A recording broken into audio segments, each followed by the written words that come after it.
ये महाराष्ट्र में जो डहाणू है वो चीकू के लिए बहुत फेमस है। यहाँ डहाणू में 6000 हेक्टेयर पे चीकू का प्लांटेशन हुआ है। चीकू में बहुत सारी अलग अलग समस्याएं फार्मर्स को आती है। इसके वजह से इस पर फार्मर्स को चीकू से ज़्यादा फ़ायदा होने के लिए कृषि विज्ञान केंद्र ने बहुत सालों पहले चीकू प्रोसेसिंग का जो ट्रेनिंग है वो स्टार्ट किया था। सो अभी उसी के हिसाब से अभी बहुत सारे चीकू के जो प्रोसेसिंग देखे कि हमारे गांव के लोगों को उसका बहुत फ़ायदा हुआ। इसके बाद चीकू में बहुत समस्या आने लगी। चीकू के फल गिरने लगे, बड़े नहीं हो रहे थे, उसको आगे बढ़ना तकलीफ़ हो गई, उसका मूल्य कम हो गया।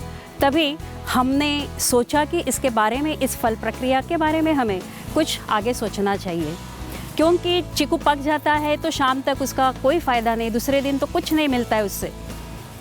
लेकिन यहाँ हमारे गांव के पास में कोसबाड़ विज्ञान केंद्र के यहाँ जाके हमने देखा कि वहाँ पे ये फल प्रक्रिया के बारे में जो सोचा गया, कहा गया, तो हमने जाके प्रदर्शन देखा, उसी के साथ हमने प्रशिक्षण लिया और वहीं से हमने आगे बढ़कर काम कर दिया।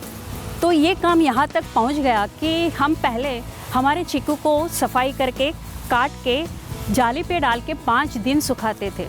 लेकिन 1 साल हुआ कि मुझे ड्रायर में सुखाने की संधि मिल गई, तो हमने ड्रायर ख़रीद लिया। वो सोलार ड्रायर पे हमने चीकू सुखाना शुरू किया। उसे हाइजीनिक लोगों के लिए, और चीकू का जो प्रोडक्ट है फल प्रक्रिया का, वो 1 दिन में होने लगा। उससे हमें बहुत खुशी हुई और हम आज इतना चीकू उसके साथ काम कर रहे हैं कि हमारे पास 4 मजदूर है और उसी के साथ माल भी हमारा बम्बई तक पहुंच रहा है।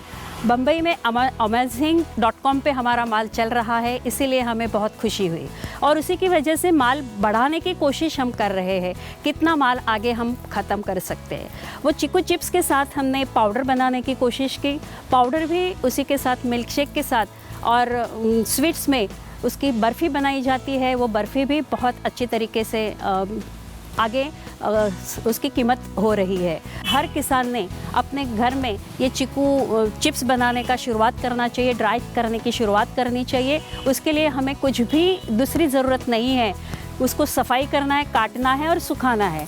लेकिन सुखाते समय उसको किस तरह से पैकिंग करना है, आज का पैकिंग भी मेरा अच्छी तरीके से हो रहा है। मुझे कोशिश यही करना है कि हर बगीचे में ये काम होना चाहिए। कोसबाड़ कृषि विज्ञान केंद्र के यहाँ से हमें आगे बढ़ने के लिए जो भी कुछ प्रशिक्षण मिला, वो आगे भी चलते ही रहे, वो हमारे साथ रहे और हमें आगे बढ़ने की कोशिश करने के लिए हमारे साथ रहे।